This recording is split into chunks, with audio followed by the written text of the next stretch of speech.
अंदर से कई घाव उसके मन में पैदा करती है। लेकिन ऐसा नहीं होना चाहिए। पुराने उसको मान लीजिए उसको आराम करने की दृष्टि से देखा गया कि आपको आराम, लेकिन आराम करने का मतलब ये नहीं है कि आप वहां से उठ नहीं सकते हैं,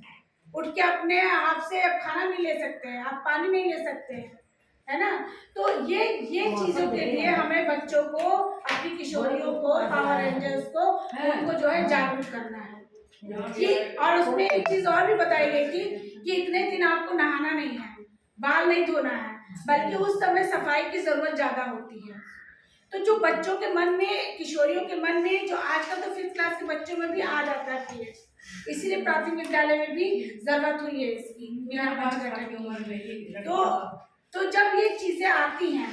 ये चीजें आप लोग एक टॉपिक बनाइए और उसी का नाम है चुप्पी तोड़ो। उन बच्चों से आप बैठिए और उनको अपनी चर्चा में शामिल करके और पूछिए कि जो है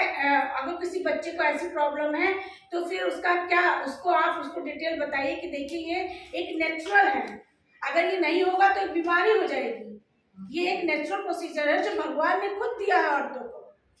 इससे इसका क्या काम। और उसमें जो है बालकों को भी शामिल करिए,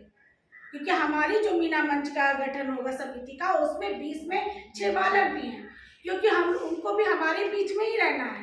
इसलिए इसकी जानकारी उन बच्चों को भी होना चाहिए कि कल को अगर जो वो कुछ देख ले ऐसा, तो उनको हंसी